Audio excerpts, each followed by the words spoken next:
I'm going to show you how to apply Gauss-Jordan elimination. Now this is based on a previous video which talks about Gaussian elimination, so if you haven't yet watched that, I suggest you go and watch it now. Now with Gaussian elimination, we reduced a matrix to row echelon form by using row operations. Well, we can go a step further and reduce it to what we call reduced row echelon form, RREF, if the following are satisfied. So if it is in row echelon form, so that means all 0 rows are at the bottom of the matrix, and each pivot element, which is the first non-zero element in each row, if that's above and to the left of the pivot element in the row below.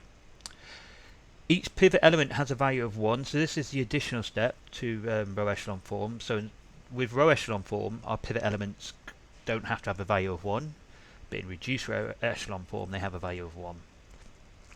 And also each pivot element is the only non-zero element in its column. Now Gauss-Jordan elimination is a process of row reducing a matrix to reduced row echelon form.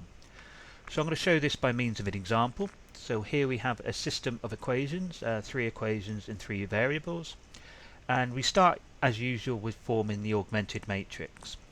Now if we look at our pivot element, the first pivot element is 1, and that's what we want, so we don't have to do anything to that pivot element. We simply row reduce the elements beneath it. Now I'm not using partial pivoting here.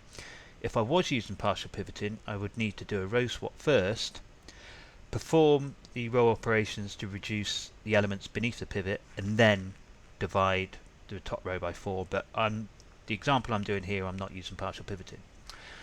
Okay, so we have our row operations to reduce the elements beneath the pivot to 0. Okay, so and we're left with this augmented matrix. Now our next pivot element is 5. Now for Gauss-Jordan elimination, we want this to be a 1, so I'm going to divide the whole of the second row by 5, or multiply. It's the same as multiplying it by 1/5.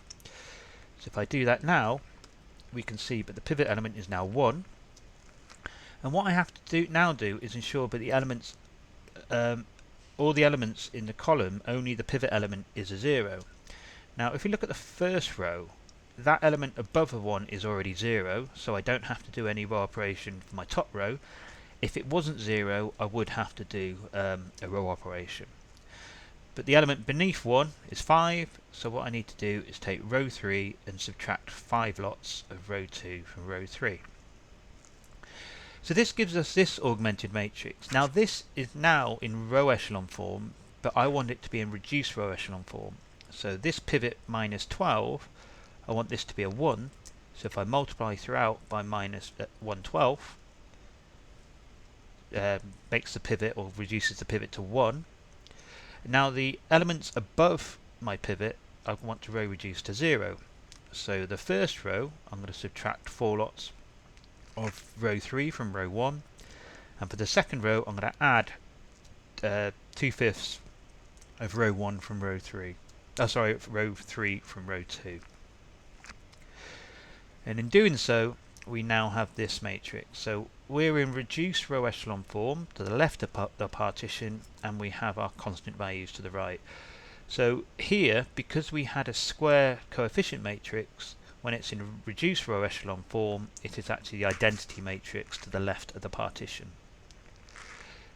So here we have it in reduced row echelon form, and if we convert these to equations, we see that we've got 1x1 is just equal to 1, 1x2 is equal to minus 3, and 1x3 is equal to 2. So we can, with reduced row echelon form, we can simply read off the solution. We don't need to use any back substitution.